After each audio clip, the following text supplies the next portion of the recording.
It was a nightmare afternoon in Shrewsbury on Saturday. The fifth straight defeat for Nigel Clough's side, leaving him feeling the lowest he's felt in 25 plus years of football management. There's only one message that we need to send to the Stags, and that is, don't screw it up now.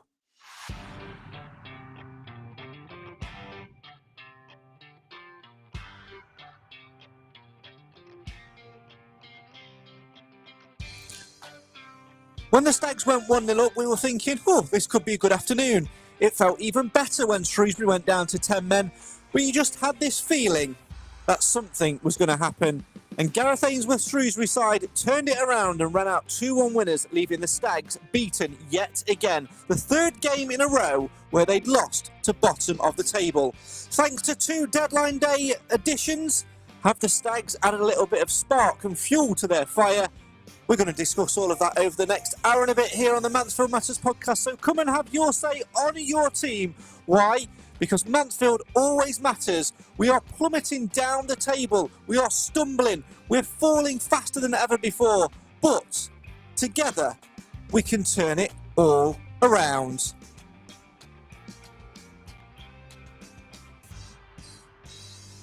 Hello and welcome to the Mansfield Matters podcast. It's the show for the fans, by the fans. Why? Because Mansfield always matters.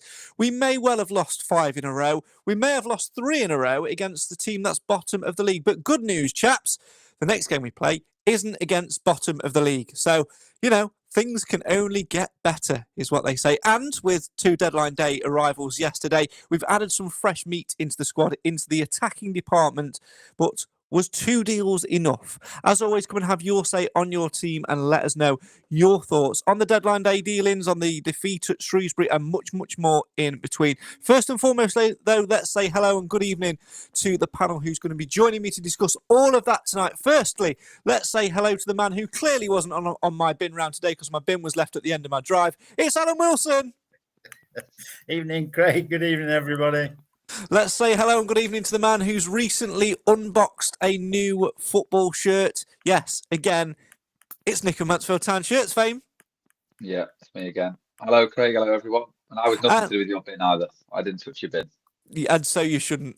And let's say hello and good evening to the man who had a great afternoon in Shrewsbury because he discovered Himalayan mountain salt. Clive Parkin, good evening. Good evening, Craig. Good evening, lads. I've got one question for you and one question only, Clive. Have you used your Himalayan pink salt yet? Yes, I've had a grind. It's I made a risotto the other night.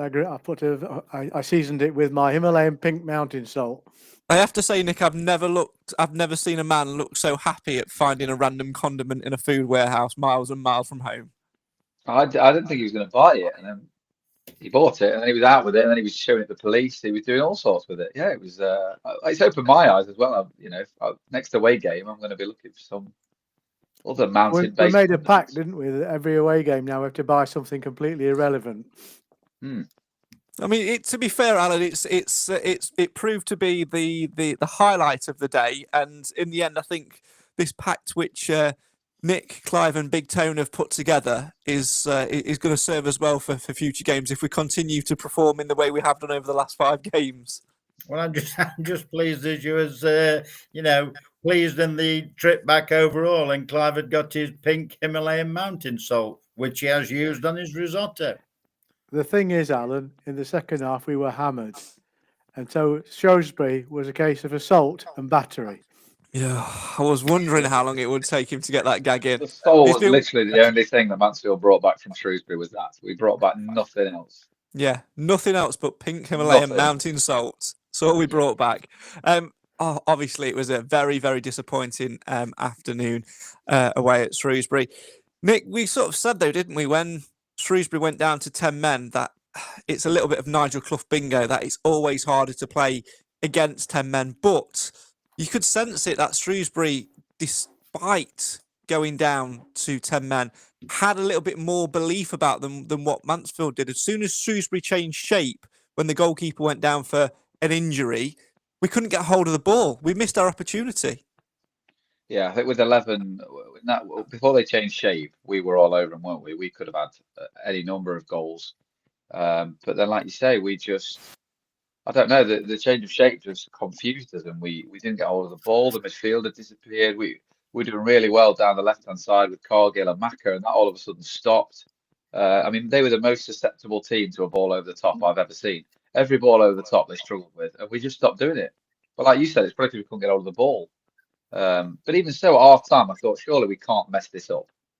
But it turned out in the second half we could, and we came out beyond sluggish. And as soon as they got that first goal, we all said, "That's it. That's done. They're gonna win." And that was it. They did. Back home, looking at the tweets and the game rolling, Alan, we are surprised when at half time Mansfield were still 1-0. Were you surprised that it wasn't more? And come full time, were you surprised that Shrewsbury had turned it around and Mansfield had been consigned to yet another defeat? No, to be fair, I wasn't, because when they got the equaliser, I turned straight round to Jeanette and just said, "We're going to lose this." You just got that feeling, like yourselves, you just got that feeling. Something wasn't quite right on the day. They had more oomph than we did. And it's as simple as that, I think. I think it all came down to spirit.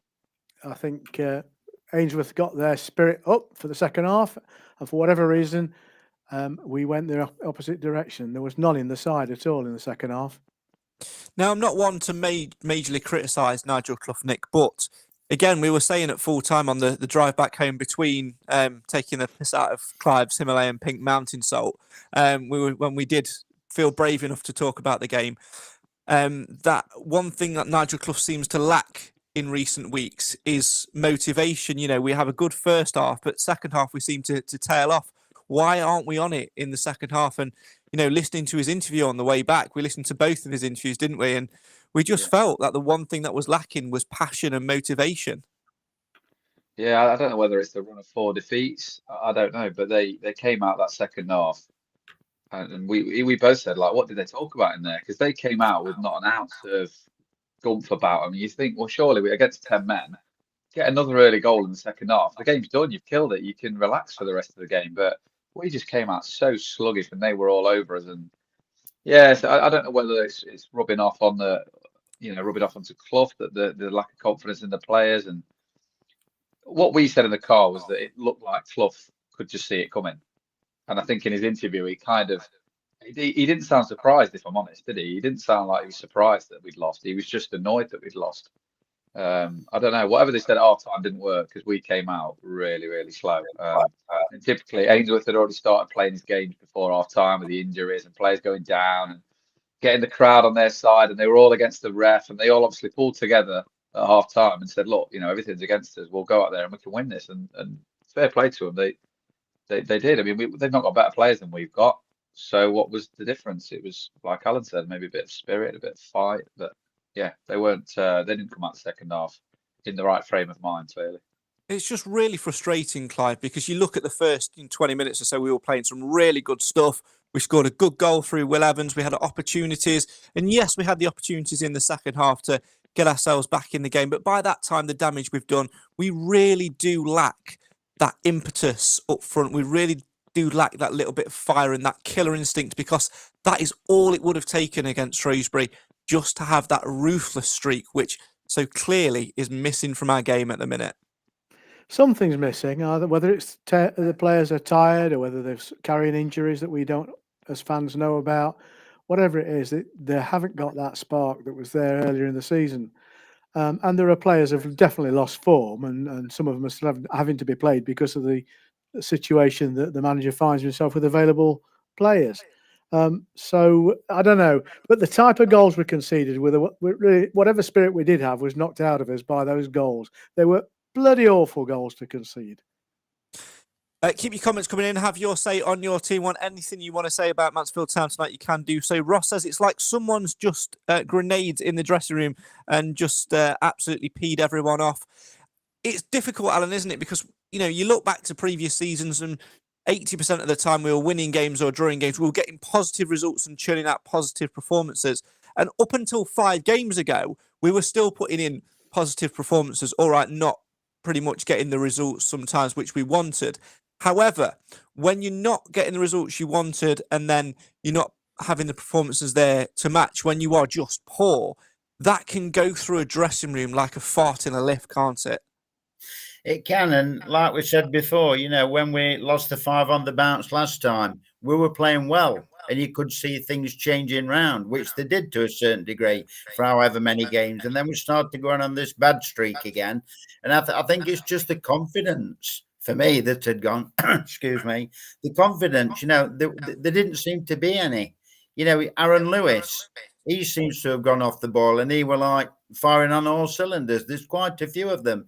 Bailey Cargill didn't do so well on Saturday where he normally has done. The week before, Dave, had a poor game. Red card. Dave had a poor game, so it happens to everybody. But it just seems to be a collective at the moment that we haven't got enough players to bring the others to drag them up, if you like. But I think I can see that changing on Friday. With this new impetus, I can see things changing. It does always seem to be the same underlying story, though, Nick, when you really delve into it. And that is, when we have a few players out injured, we, A, lack the depth that we say that we have, which we clearly don't. And B, like Marie's just said in the comments, we lack the stamina, the fitness to play a full 90 minutes. And that is the problem. We get to a certain point in the game, we become tired, we become frustrated, we make sloppy mistakes, which, to be fair, sometimes we made in League 2 last year, but we're at League 1 level against a team against teams in the last few weeks who are all scrapping for their lives and know that a good result at this stage of the season can be the difference between keeping them up and mounting a charge for survival and plummeting straight back down. And unfortunately, if we don't snap out of it soon, as dramatic as it might sound to say, we're going to get sucked right into that out of absolutely nowhere. We have to be really careful. We're on such a tightrope. Yeah, it's a bit of a dangerous position because it's been a really nice season, hasn't it? Because we've been looking for nice things. We've been looking at the playoffs and we might finish in the top 2, and then maybe we'll finish in the playoffs. And they've not really, I'm not saying they've not had anything to fight for, but we were on that crest of a wave from promotion. Everything was going well, and then we just sort of dawdled off, haven't we, the last 5 games? And it's as if they thought, well, we're going to be enough to stay up, and a lot of us are out of contract, and we'll sort of see what happens. And like you say, we are without a doubt dragged into a relegation fight. You can't lose to bottom of the table 3 times in a week and not be in a relegation fight. With Alan's optimism that I like, a couple of wins and it does turn it all around again. It does, but we can only hope that the new signings give us a bit of impetus, because even the subs coming on have been turgid. They've made it worse. Like at the start of the season, we were bringing subs on and they were changing games. We were like, wow, he's come off the bench and he's been better than the player who's come off. They couldn't work out who was coming off, and then it was Macca, then it was Cargill, and he was going back on. It was just a bit of a farce. And then the players who came on, didn't really add anything to it. We brought Flint up front again, which didn't work. I don't know. We just looked, I think we were out of ideas and just out of energy, which is not a good combination. We're going to talk about inputting energy into the squad from yesterday's transfer deadline day shortly, but let's continue on this vein of conversation for a second, Clive, and that is that at the minute we do sort of seem to lack that little bit of fire. Like Nick mentioned there, we lack that impetus from the bench. But one thing that I've found refreshing today, and it's sort of, given me a little bit of I wouldn't say a wake-up call, but it sort of made me sort of snap a little bit back and sort of reflect. And that is that you can sense within the players themselves that they are feeling it at the moment. So the passion, the care is there. And one thing I have enjoyed today, I don't know if you've seen it, is Aidan Flint's refreshing honesty, which has basically been to say, I've been nowhere near it this season. I've had a bit of an injury, and that's kept me out for a long time. That's put me back further than what I thought. And as for playing up front, I'll play up there if the gaffer wants. But I even get the sense that even he resents going up there as much as we are starting to resent seeing him go up there. Yeah, and I think he is an honest player, and I think is at the stage in his career where he doesn't have to prove a great deal, and his strength is his strength, which is to play in the middle at the back there with to thwart aerial attacks, and he does that very, very well. Put him in a different position, and he doesn't perform half as well. And I think we've had this ever since Nigel's been in charge, though. He's not been frightened of playing players out of position, and that could be a strength. It could also be a weakness. I think on where Flint's concerned, it's not particularly good. But I think, again, I'll come back to the fact that he hasn't got an awful lot of choices. But I think in terms of the quality of the substitutions that Nick pointed out, I think it could sum it all up when Uncle Stephen came on. We'd worked hard to win a corner, and he took the corner and just slipped over. It's not the first time he's done that this season either. No, it's not. The lad's looking drained, and quite honestly, that's no surprise. He's at an age now where perhaps this is a season too far.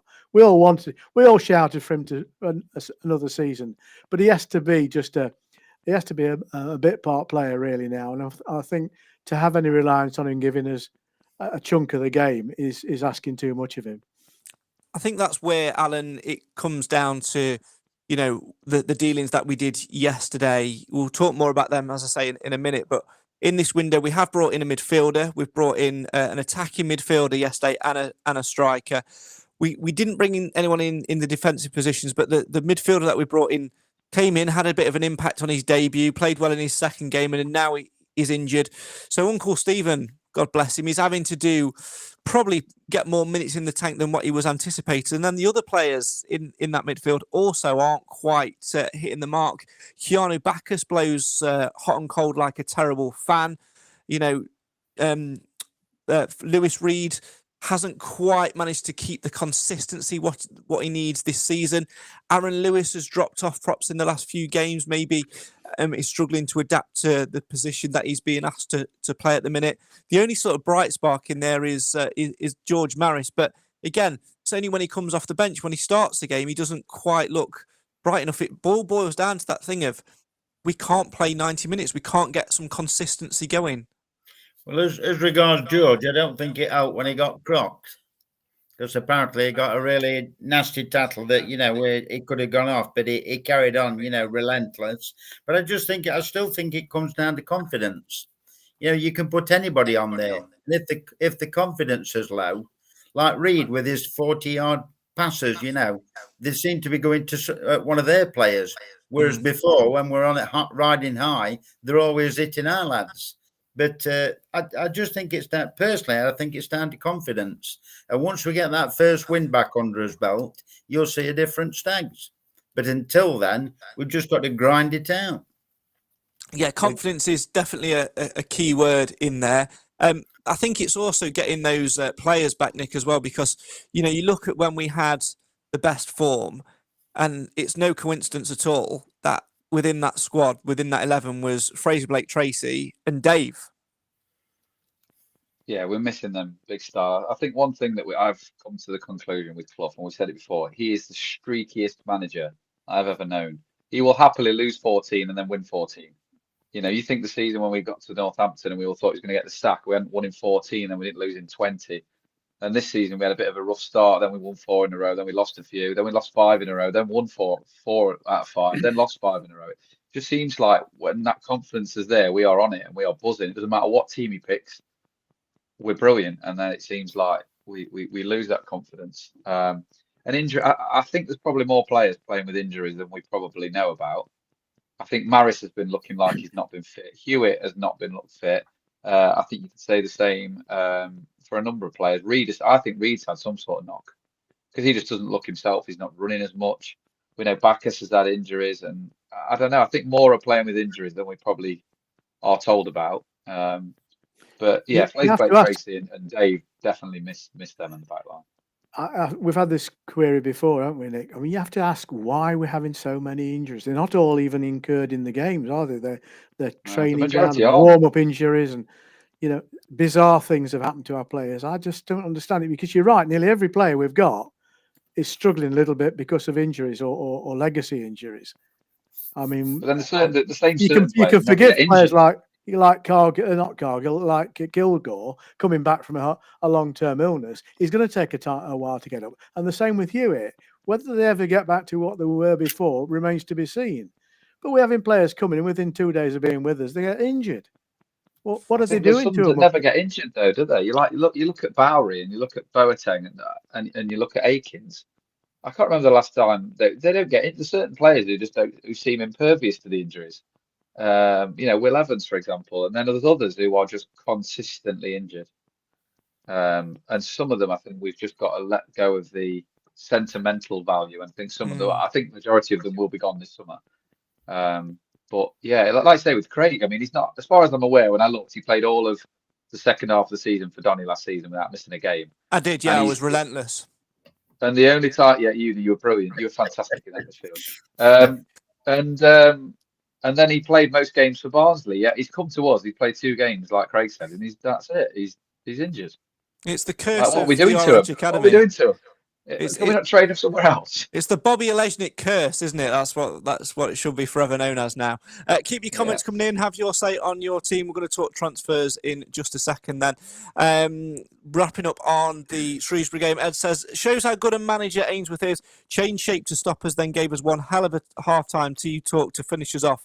Could see it happening a mile off. Something's happened as well. We had a similar team earlier in the season and we were epic. Definitely think missing Dave and Blake Tracy is a bigger hit than we thought, says Ross. Pedro says, totally agree, Nick. Foot has been taken off the gas. We're okay with a mid-table finish. Just limping about at the moment isn't much fun. Reed hasn't been great since the start of the year, really, adds Ross. Paul says, you've not mentioned Oates. Sounds like he's out for the season again. Nigel Clough mentioned him again in his press today, Alan, and didn't quite seem to be the confident answer which we were relying on, because a few weeks ago he was pinning all of his hopes, he was putting all of his eggs in the Rees-Oates will be fit by February basket. Well, it looks like that basket has got a massive hole in it, and the eggs have dropped onto the floor, smashed into a million pieces, and the yoke or joke is on Nigel Clough. Well, he just didn't know, did he? He didn't know, which way it was going, how long it was going to be, and fair play to the bloke for that. He didn't know. So I really can't fault him for that. The frustrating until somebody tells him, either A or he's going to be back next week, whatever. It was same as Craig. Craig's not yourself, Craig, because you played so well for Donny last year. There wasn't. Well, first of all, it were a couple of weeks, but I mean, we don't see what goes on behind the scenes, do we? In training, did they take another? I think with Oates, though, we could see that coming, couldn't we? Let's be all honest. We knew he'd come back too soon. 1 minute he was out, and then he wasn't going to play. Then the next minute he's sprinting around the pitch, and then he got injured the next game. It's like you could just see that coming an absolute mile off. He's never going to play again properly, is he? I genuinely really think that Clough got to yesterday, had he texted the physio at 9 o'clock and said, right, what's the prognosis on Rees then? And the text back has come back. He says, to be honest, Gaffer, he'll be lucky to play before the end of the season. And Clough's gone, all right, we'll better bring a striker in then. He had a whole window to bring in another striker, even if it was just to compete with Oates and make the number up.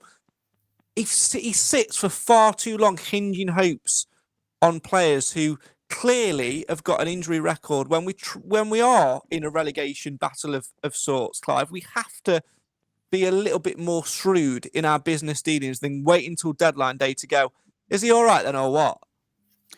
I think what you're asking for is a bit of ruthlessness. But, I do empathise with the Rees-Oates situation. Everybody wants him to recover and get back to form. He's a very likeable lad, and on his form is worth his place. The problem is he seems to be made of China, and I don't anticipate him kicking a ball for us again, which is sad, really. And I don't know whether I don't have the insight that Clough and his team have got. Clearly, I don't.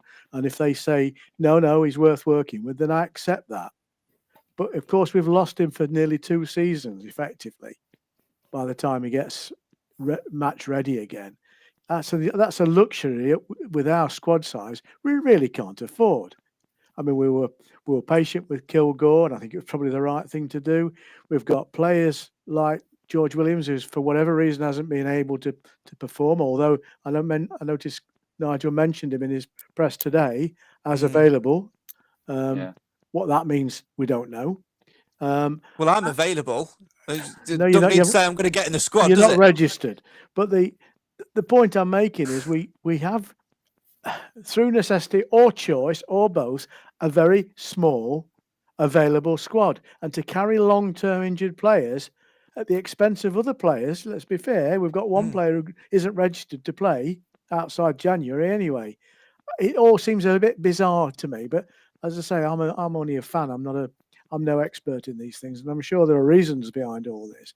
But I suspect that our physiotherapist has got a deal going with the guy at Nuffield, and he gets a commission on every scan that we have done. And is a nice little earner this year, because every time when Clough comes to the camera, he's talking about somebody having another scan. And no injuries are like, oh, he'll run it off. It's always time away, isn't it?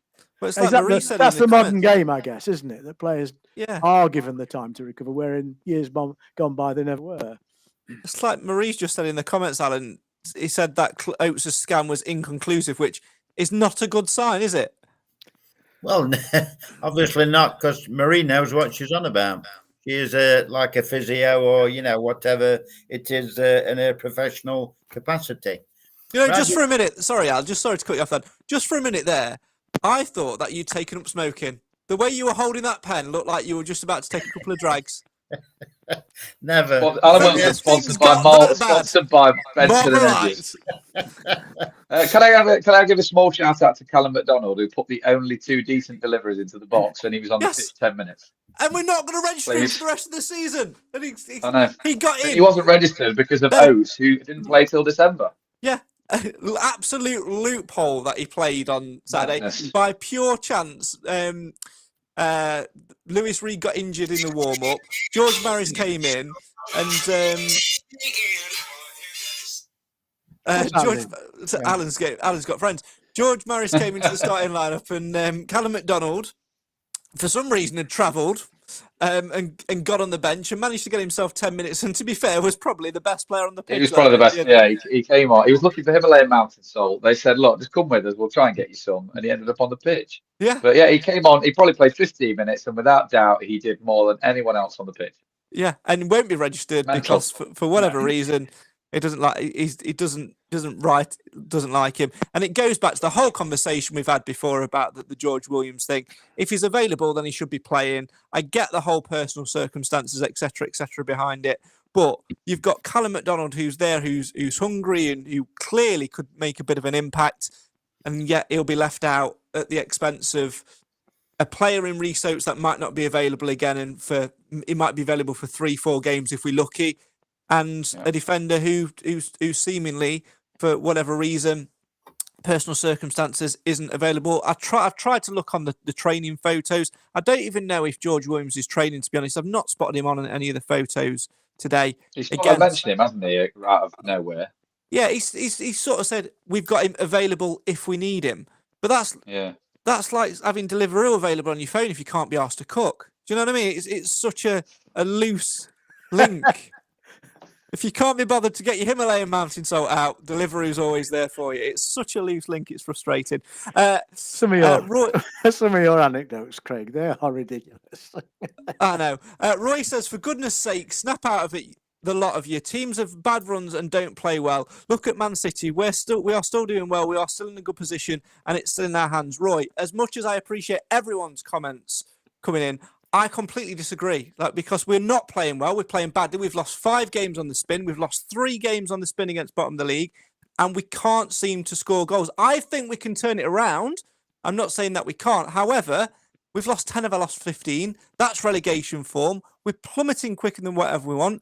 We're not in a good position. We're in a false position, if anything else, because of the injuries we've got. If we had everybody available, I'd be way more optimistic. But if we lose to Northampton on Friday night, Nick, that's 6 games in a row. The confidence goes even lower through the floor. And do you know what else I can see? I can also see a stupid comment coming through on Facebook from one of these bloody... This is your girlfriend, Craig, isn't it? From one of these bloody... I can't answer a question while I'm reading. Should be gone now. Should be gone. What was I going to say? She's on about rubbing oils in your sensitive parts. Has she tried your mountain salt, Clyde? Maybe she has. These bloody robots disrupted us. What was I saying? I don't get it. Craig, this is Jesus. We got breaks sponsored by talkSPORT. What I was saying. I'll go to Alan. Go to an ad break. I'm going to pick up on what Roy was saying. I mean, he was knocking us back a bit, being so negative. I understand where he's coming from. We're right to see the negatives because there are plenty of them, but I don't think it's helping matters if we start to panic. There are plenty of games left, and as Alan will tell you, a couple of games can swing it one way or the other. But to pick up on your point, Craig, if we lose on Friday night, difficult one then, isn't it? Because I expect us to win Friday. We'll come back to that later, but it is going to be a tricky one. You see, the other thing is, when we play bottom of the league sides, they're always going to be up for it. We would be if we were fighting like they have to do. It sounds like a glib thing to say, but everyone's a cup final. When we're playing somebody like, Huddersfield or whatever, I think it's a different sort of game. I genuinely think, though, Nick, one of the things that will go in our favour is the fact that we did make some deals yesterday. Because if we'd have been sat here going, Mansfield Town made absolutely no dealings in the transfer market in the incomings section yesterday, we would be absolutely steaming right now, because we know we didn't have enough before yesterday. Adding 2 players in gives us some options up front, because if we had that ruthless streak, which hopefully these 2 players can give us that extra edge in, we will get past teams and that confidence will turn around. It's just when we're on a knife edge, when we've got 1 goal, we just need to be finishing teams off. We do. I think that new faces in the building who haven't been a part of this bad run, I think will only be a positive. People are talking about Jordan Rhodes' age and stuff, but it's the experience and it's the calmness of going, don't worry about it, it'll turn around. It's that's what you need, isn't it? Someone who's coming in for a fresh. And if the second all-time championship, whatever top scorer or League One top scorer can't bag us a couple, then we've got no hope, have we? And this new lad seems like he's going to add a bit of excitement. And let's be honest, after the Crawley game at home, we need a bit of something at home to lift us, don't we? Because that turgid sometimes. When it gets a bit sticky and a bit rubbish and a bit passing's going the wrong way, and it's all a bit, oh God. It just all it sparks is that's why Ali Clark used to be good for us, because he used to fly into tackles and the crowd would lift. And I think the new signing, hopefully, the young lad, the vicar, he'll hopefully stir up the congregation. Caelan Vickers, of course, is the man that Nicky is referring to. We've given him a Mansfield Matters name, haven't we? It's the Mansfield Matters name for Vickers is Charlie. I don't get it. I don't get that. It's easier for me to say. What, other than Caelan? Gaylord, or whatever his name is. Caelan. Caelan. See, let's give him a Dave S name. I've got it. We're going to call him Resume. Why? Because his initials are CV. Go away, Craig. Switch me off. Switch me off. I'm going to make it stick. If we can make Dave stick, we can make Resume stick. Go on, Resume, lads. Go on. No, you can't. And after the break, Lisa Marie is going to tell us all about her remarkable treatments.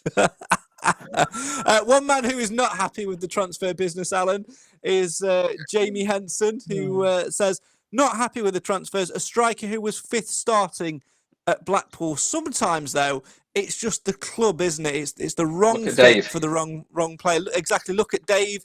Look at Gregory. He didn't get a look in, did he, at Sheffield Wednesday towards the back end of last season? Sometimes you just need a fresh start. And he's got a reputation. He's got a reliable form. And he's, in Nigel Clough's comparisons, young. The thing is, you've got to give him a chance, Craig. Don't matter how old they are. I can never think of his second name. There are a gentleman years and years ago, Paul somebody, a striker. We got him from Lincoln. He'd scored 1 goal in about 34 games. And everybody thought, well, why have we bought him? I think he got 16 or 17 that season for us. So it all depends what team you're playing in. I mean, he's been on the bench, hasn't he? He's sometimes not been in the squad. Give the lad a chance. I mean, it must be bursting to play. I'm trying to recall who you're talking about, to be fair. It's Paul somebody. I think he played under Coxey. Ooh. Paul Connor? I feel sure he did. Yeah. Paul Connor? Yeah.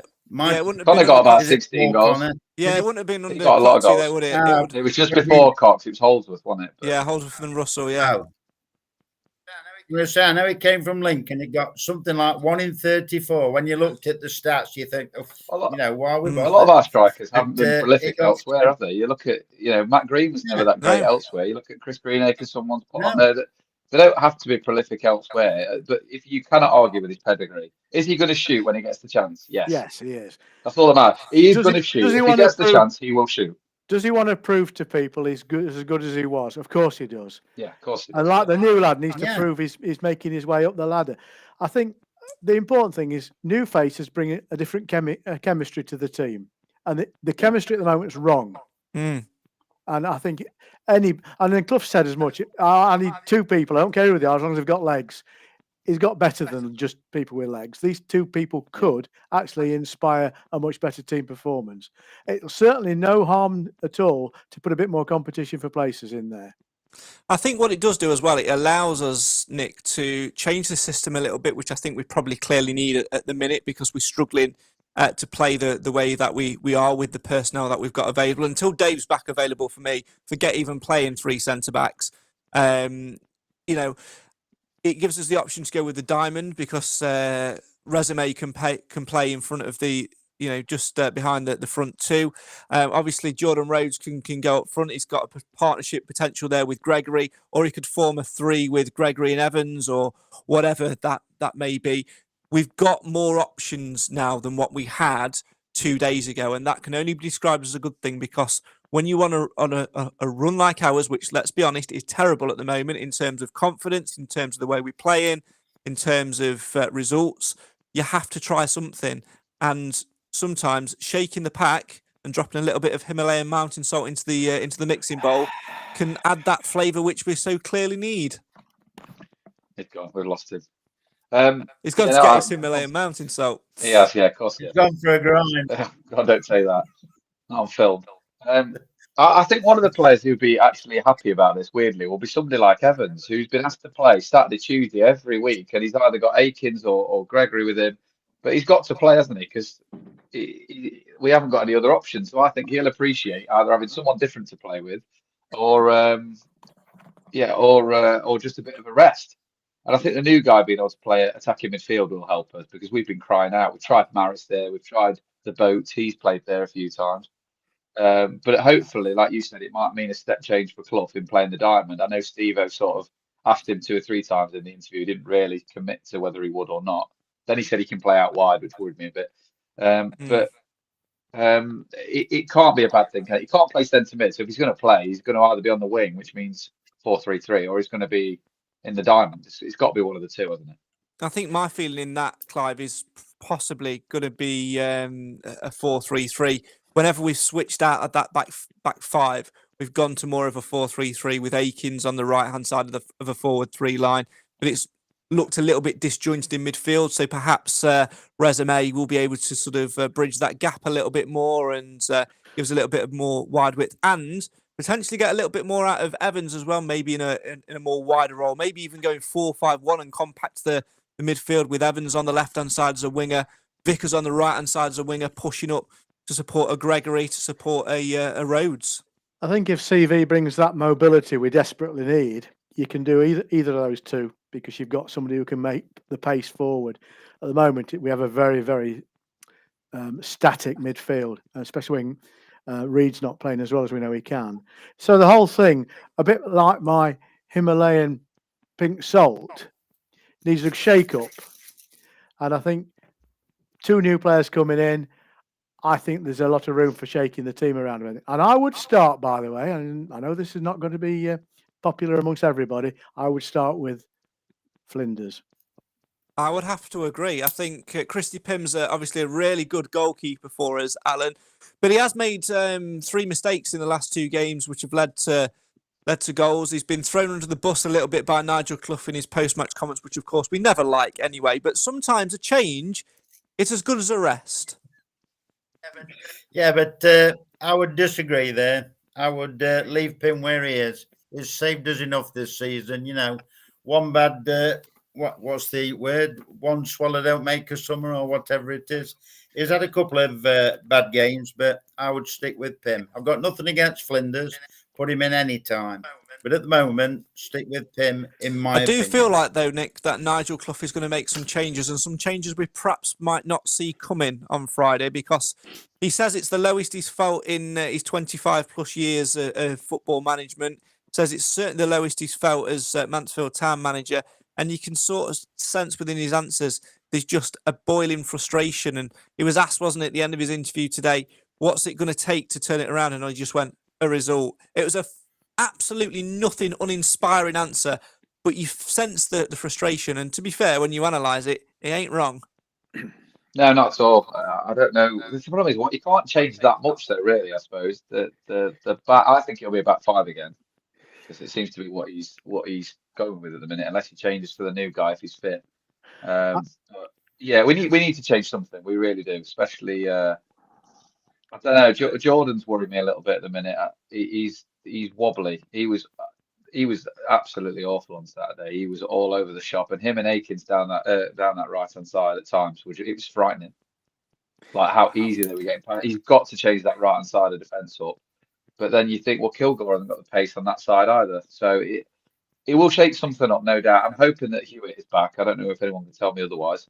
I'm hoping Hewitt is available and back, and that might help us. But I don't know. There's not so much you can shake up. Like in the midfield with all the injuries, if Reed's unavailable and Maris could potentially be, he got a knock. You've only really got Boateng, Lewis, and I'm trying to think who else is in there. But there's not as many options as we probably think there are for him to change it. But I think if he had the choice in a full fit squad, you could see. Is Matthew Craig not available? He's injured still, isn't he? He's injured. It wasn't sure.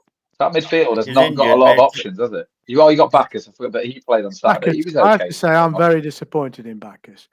I think the lad's got plenty of talent, and I think given a nice piece of grass to play on, he can do wonderful things. Unfortunately, he doesn't get that space at this level, and he hasn't got the physicality, in my opinion, to perform at this level against the players that will be there to try and stop him. And I think that's going to set him back. And I think he's also. I don't think he's made the emotional investment in the club that I would want him to do either. I'm probably being a little unfair because I don't know, but that's just what I see. I just think he's using us as a somewhere to exhibit himself and for the next potential employer. Well, he's certainly got which a is new his rock. haircut to do that. He's certainly got himself a new haircut to do that, judging by the training ground photo today. Keep your comments coming in. Have your say on your team. Stags Chat has asked, what would your top 11 be? So we'll have a little look at that. We'll give you guys time to have a little bit think of what you'd put in. But I think we probably should look at that with the constraints of the injuries. Go on, Al. I was just going to say the same, everybody write down what their starting 11 would be on Friday. I think we'll have quite a few different I do teams. as well. Be an interesting I do as well. And do you know what? To do that, we are going to take a break. Usually this break is around 15 seconds, but we're going to take a bit of a longer break so we can do that today. So don't go anywhere. We're going to take, ready for this, we're going to take a 30-second break instead. Get your pens out. You're joking. Get your Himalayan mountain salt ready. It's time to write down your teams, and your 30 seconds to do it. It's not in the countdown clock theme. Starts now.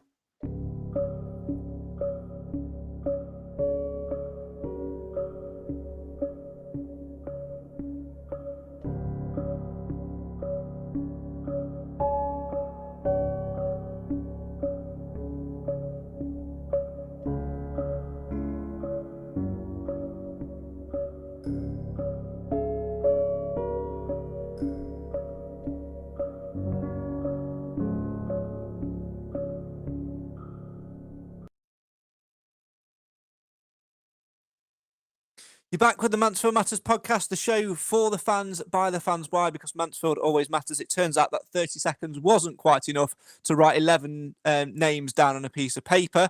So we're going to take another 30 seconds.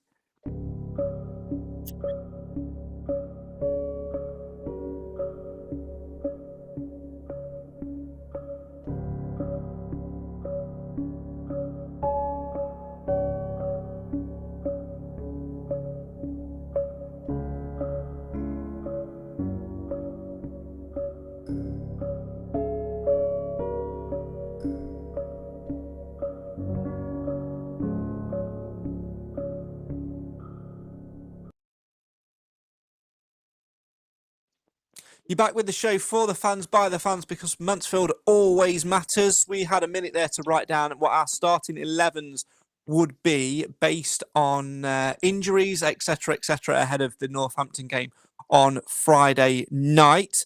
Alan, you're not going to be present at that, so there will be at least one change on Friday, and that will be somebody else in the PA box, because you're going to see a show about a coloured coat, I believe. I do believe I am. Well, we That all is know that you're correct. going to close your eyes and draw back the curtain. That's for certain. What's your team, though? Because any 11 will do.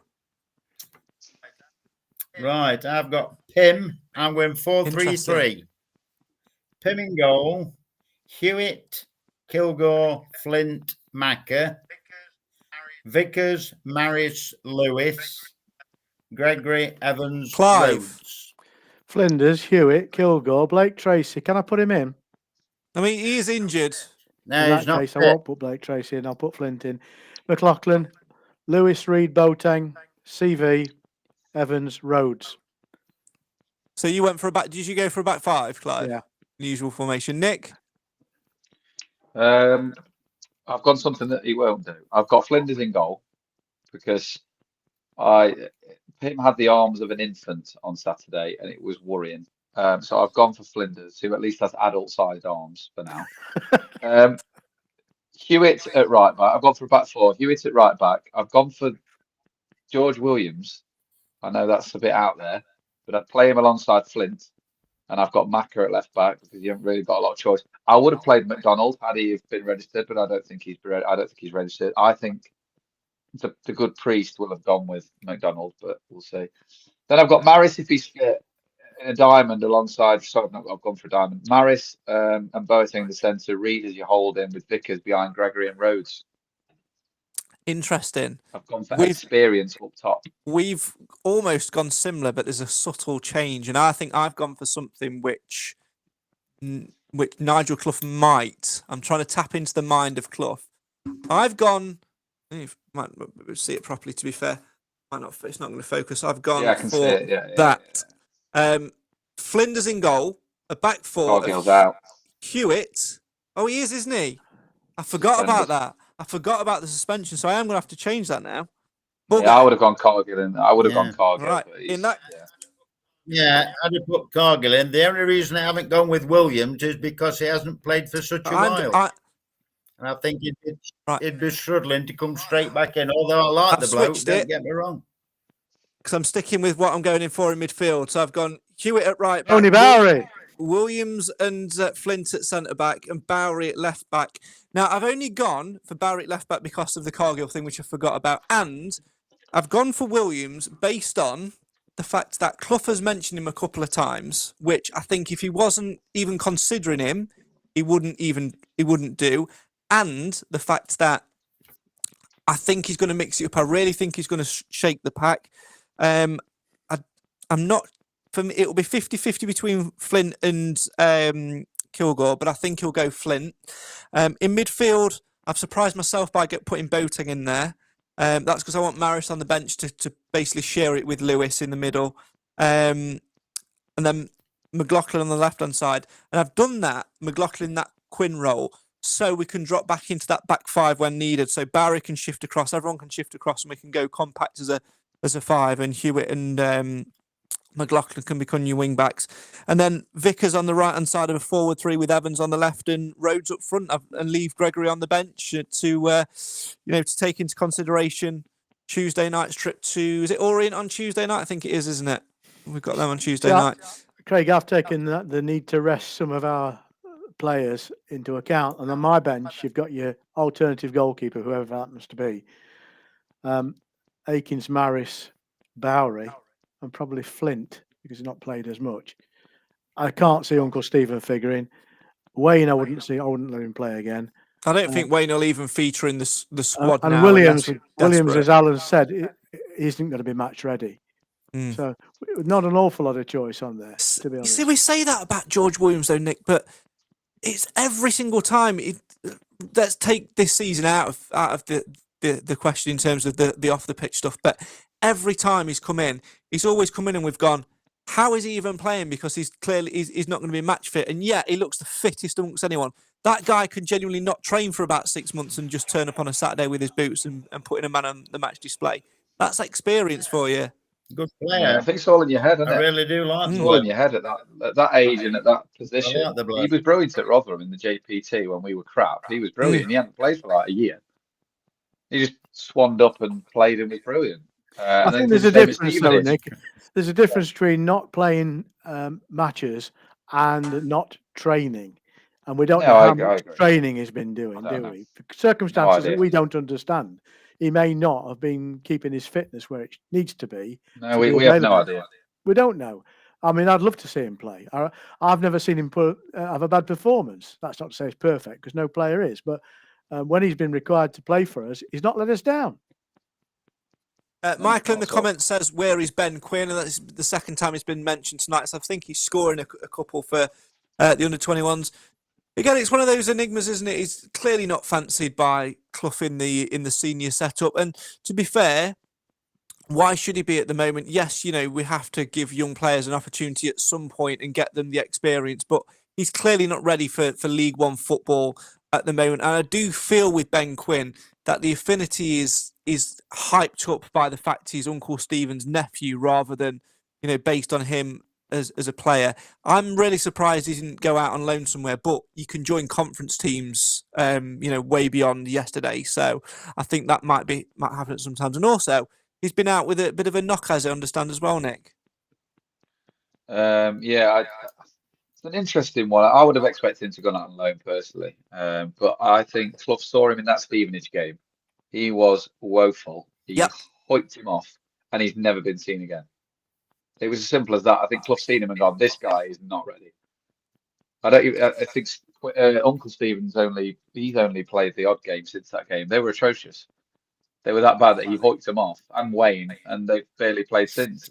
I don't know, but like you say, maybe he's got a bit more hype because of the name and the circumstances around the transfer. But for me, he would be out on loan, and I would have got rid of Wayne and kept Gale. But that doesn't always work out like that, does it? But I would certainly have loaned Ben Quinn out. There's a player in there somewhere. It's just whether it's good enough for League One remains to be seen. Yeah, I'm quite surprised that Plymouth didn't call him back, to be fair, either, and send him out somewhere else. But maybe that shows what they think of him as well, because he's not had the opportunities. And to be honest, Alan, given yesterday's transfer deadline day dealings, unless there's injuries now, I don't actually see where the opportunity lies for either Benz, Quinn or Wayne.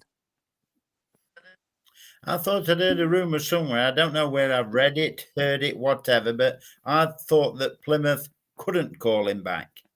There was a reason why they couldn't call him back. I could be totally wrong on that.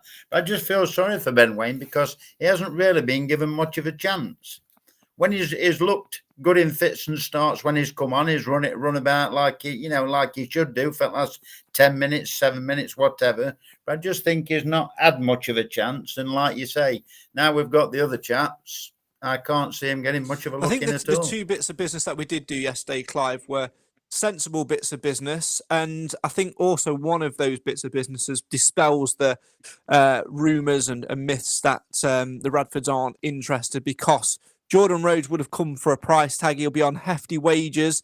That would have taken a little bit of budget as well. And we've seen so many times with players like Jordan Rhodes that we've patiently waited to bring them in. I'm thinking of Lee Gregory this time last year and gone for other alternatives. This time round, we've seemingly put the fees up. We don't know the ins and outs, of course, but it would seem that we've beaten off competition from at least 3 other clubs to secure his signature.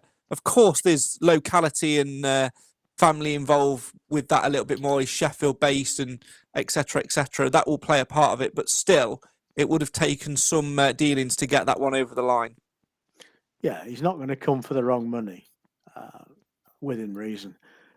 But I think you're right. The telling factor ultimately will be, and all things being equal, he's local. He knows 1 or 2 of the players, and I think one of the advantages of our training ground being near the M1 is that a lot of players can get to the ground without a lot of commuting, and none of us like commuting, and players are no different from the rest of us.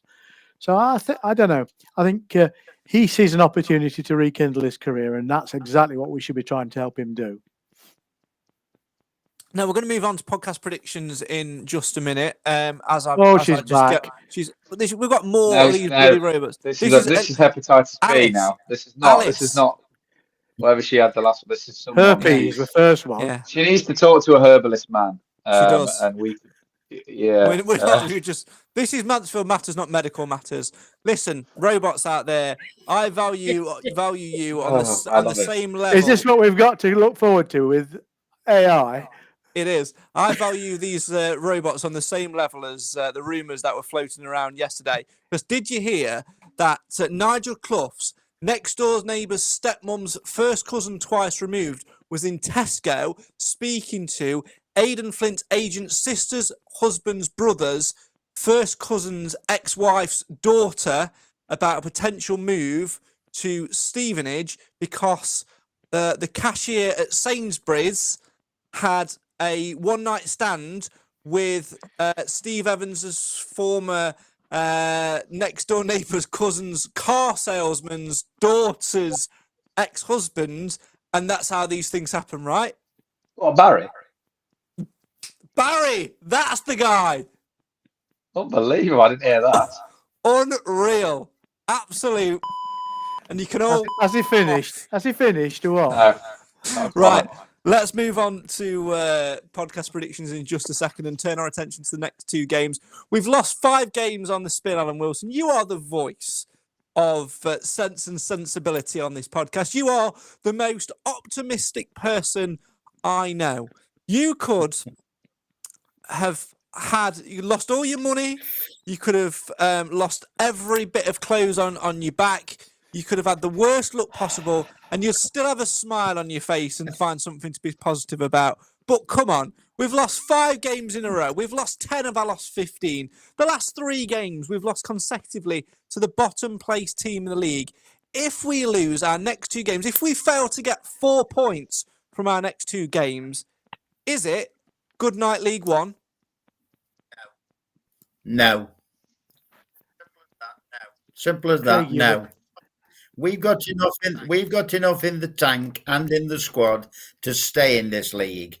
And then next year we can rebuild. That was the plan going forward. Like we all said at the start, 5th from bottom, 50 points, whatever.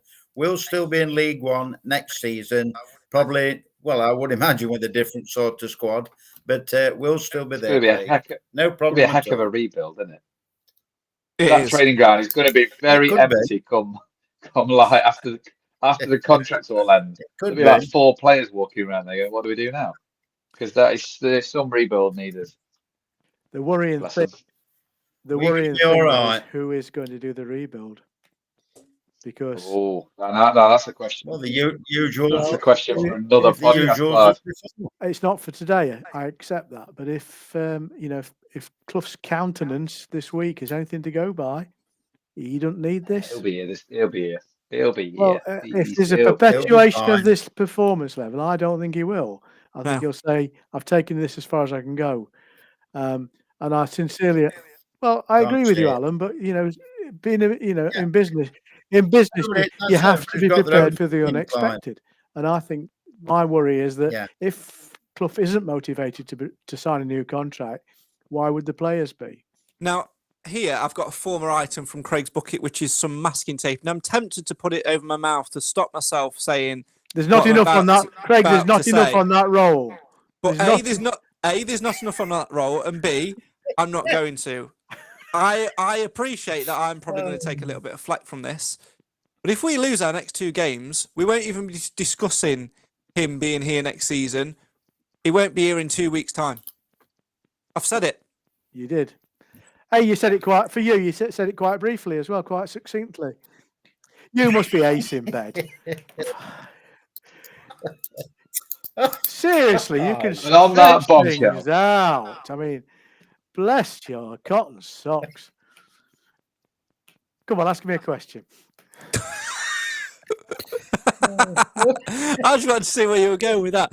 Nick, in all seriousness though, with this aside, like Clive alluded to there's been rumblings in his interviews, and I don't know, I just feel like if we don't get, he said at the end of his interview today, what's it going to take for us to turn it around? A result.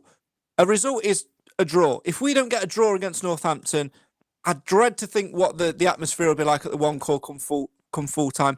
And then if we go to Leyton Orient and come away with absolutely nothing, I can't see how it will turn around. And if we continue in that vein, people might be going, "Oh, you're just being pessimistic or whatever," but the point swing and the momentum of others will get thrown into it, harder than what we thought and quicker than what we thought we would do. And there's something niggling at the back of my mind that if we don't get 2 positive results in the next 2 games, we could be talking about a rebuild quit sooner than what we think. I just can't see him sacking him personally, even if. I don't think he'll sack him. Sorry, no, I mean he'll walk. Oh, you're thinking of him leaving? Yeah. I don't know. I think he just felt disappointed. I don't think he was angry. I think he just felt let down, and I think that was his way of showing it. You can imagine being let down that badly and then being asked about it 10 minutes later. I can sort of see where he's coming from in his interview. I think he just wants more from the players, doesn't he? Because I think the frustrating thing for him is they've already showed him what they can do, and all of a sudden we've just gone completely off the boil. My worry was after the Stevenage game that we weren't going to sign anybody, and I didn't think he knew how to turn it round. If that sounds weird, I don't know. I don't think he knew what. I think he was basically saying in his interview, "Well, I've done everything I can. I've given you the tools to do it. I've told you what to do, and the players haven't done it. What more do you want me to do?" That was how I felt his attitude was.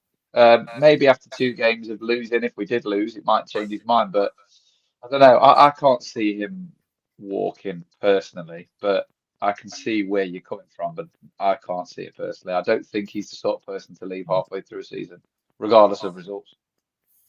Well, time will tell. Let's hope that we can get 2 positive results, though.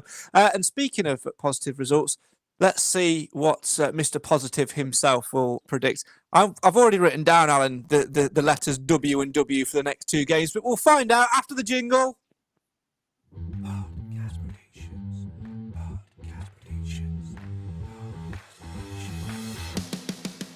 So, can you be the master or an embarrassing disaster? In this guessing game, there's a simple aim. It's outguess the rest and be the best. Win, lose or draw. Do you know the score? Who will be your hero to make sure you don't score 0? Yes, it may be fiction, but this is Podcast Predictions.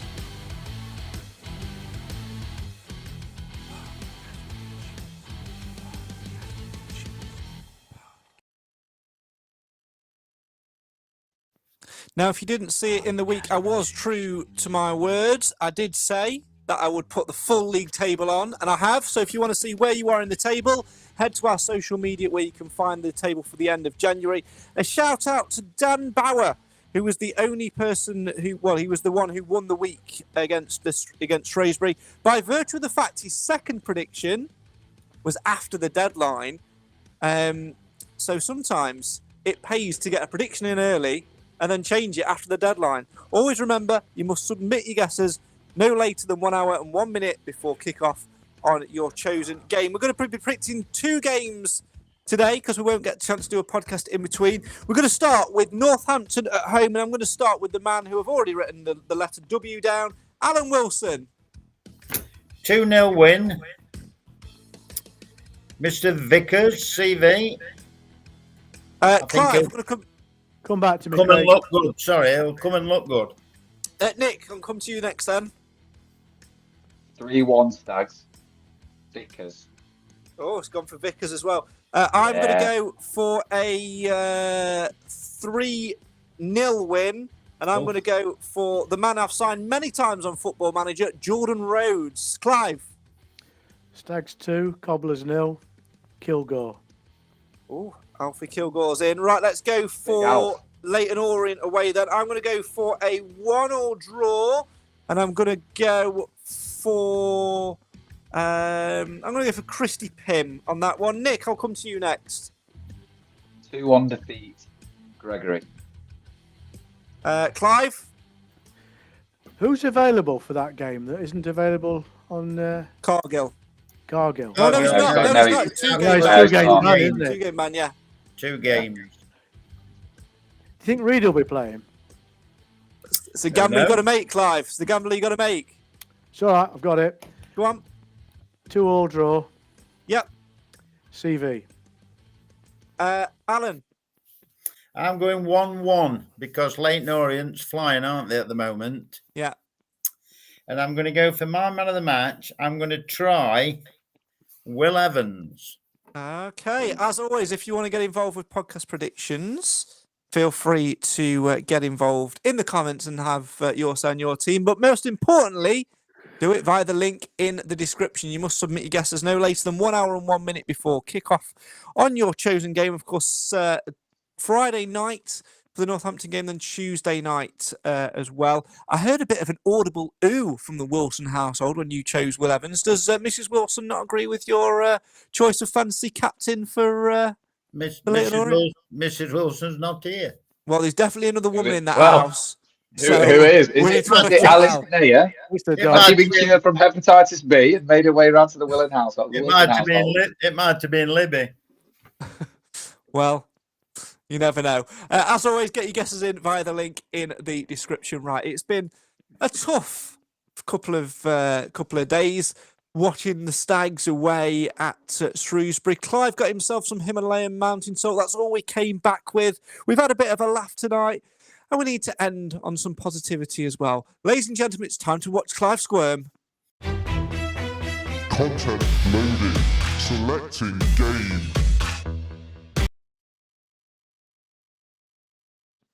Wrong. Game selected. Let's try again. Content loading. Selecting game. Game selected. Players stand by. What's in Craig's bucket?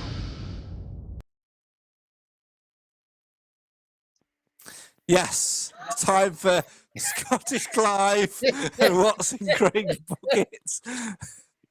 Oh dear, we're going to bring the F. You all know how this works by now. I've got a random item in my bucket. You've got 3 questions each. I can only answer yes, no, or maybe and give you a little bit of a helping hand along the way. And then you've got to guess the item. And there is a tenuous Stags link to the item as well. We're going to go in the following order. It will be Alan, followed by Nick, followed by Clive. So let's find out what's in Craig's bucket.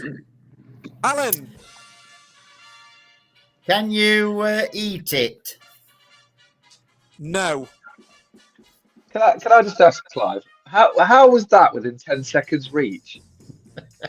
I never go anywhere without it. Oh, where was it when you sat on it? Is this item plastic, Craig?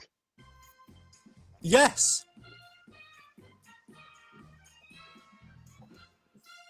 Is it me? Yes. Come on, Cranky. Is it smaller than a refrigerator? Yes, it is smaller than a refrigerator.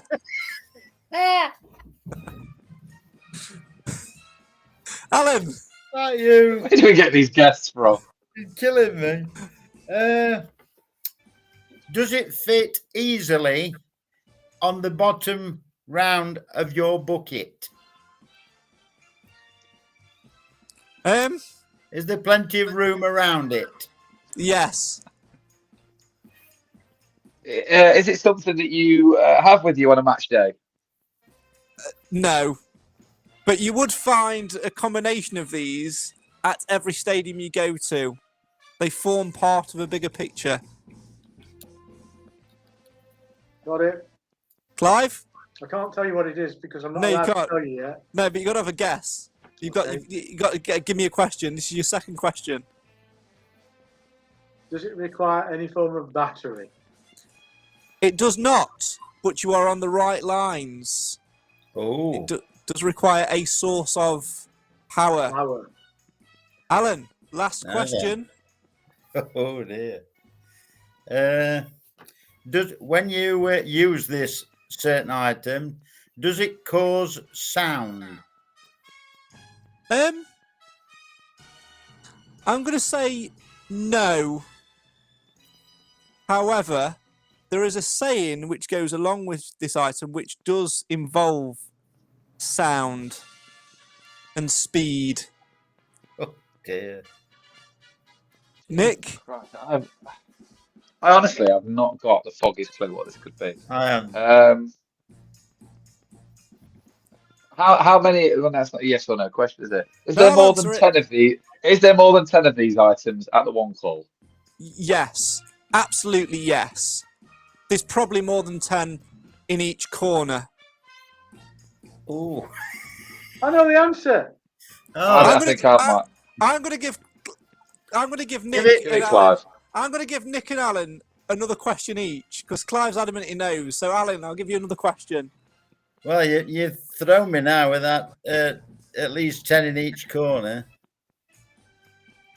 This is going to give it away, but it doesn't work with the other clues that you've given. Can you stir it? Definitely not. You thought it was noodles, didn't you? No. Them corner flag noodles. 10 in each corner. I would say More that than we're 10 going. in Go on. something. Does it emit light? Does it emit light? Yes. Yes, it does emit light. Yes. I know what it is. Right. Time for your guesses. Clive, you said you knew what it was, so please tell me what's in Craig's bucket. Well, it's a light bulb, but the reason you're talking about football grounds and corners is there's 12 on each floodlight pylon at Field, except the one in near Mezzer's Hut, which has got one out. Alan, what's in Craig's bucket? Torch. Nick, what's in Craig's bucket? Bulbs aren't normally plastic, but I'm going to go with bulb.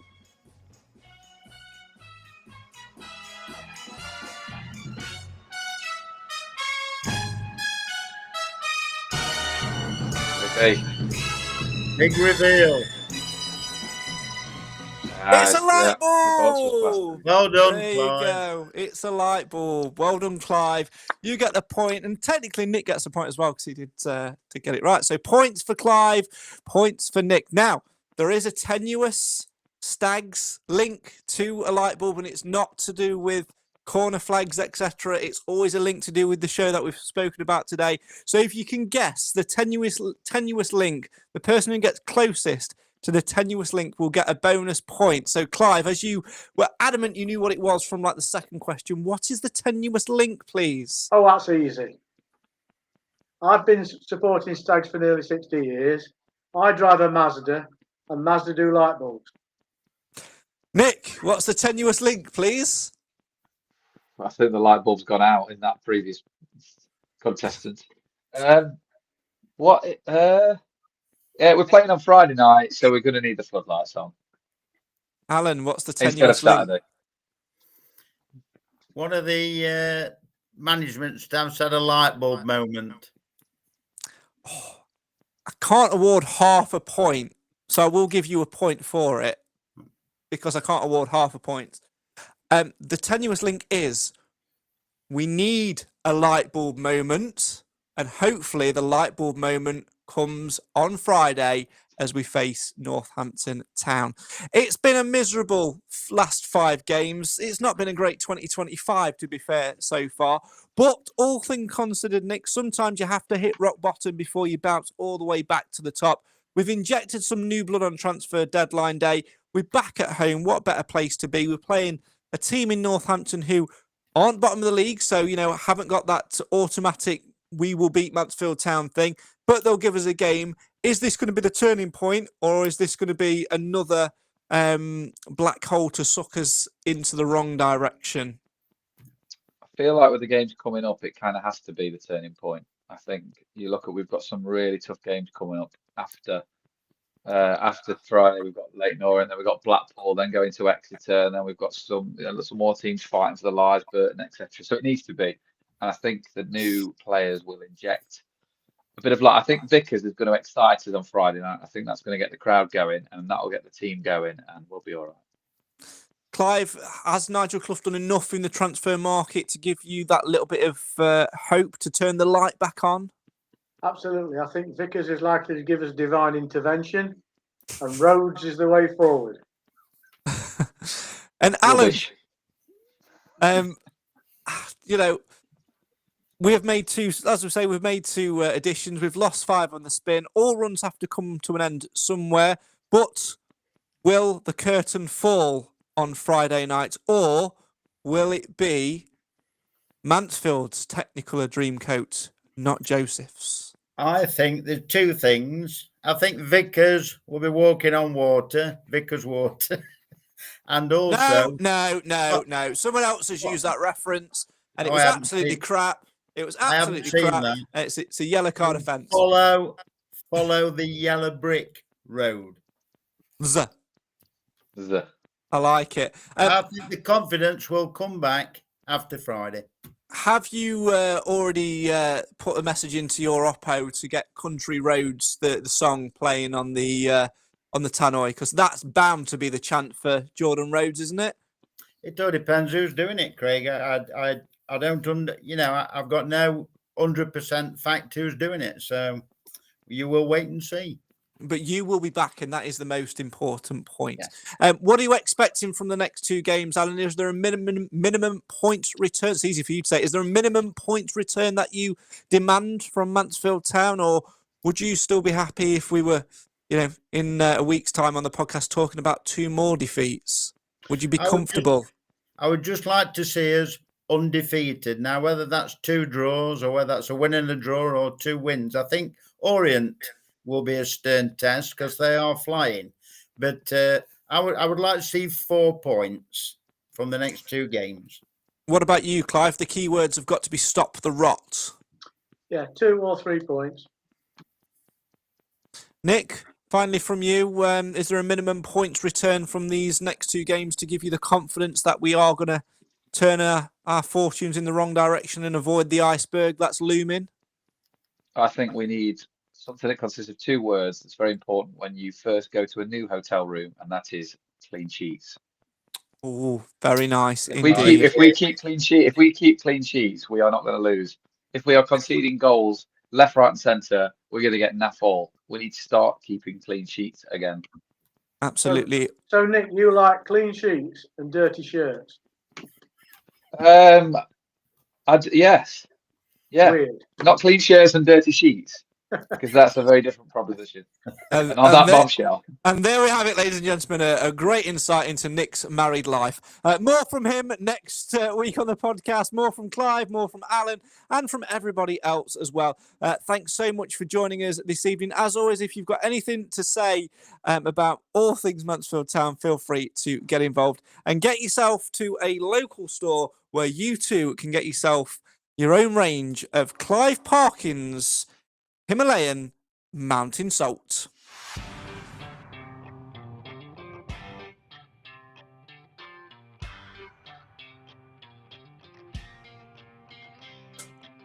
And that is exactly where we're going to leave it this week as well. My thanks to Alan, to Nick, and to Clive, and of course to you guys at home for watching and for listening.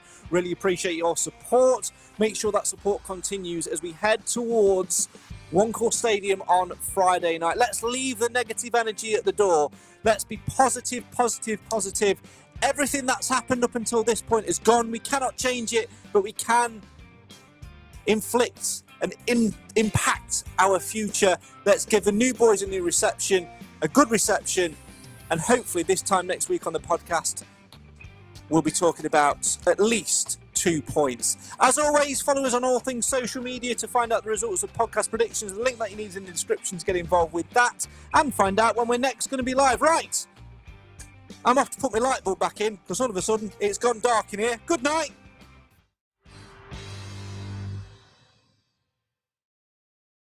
Oh my God.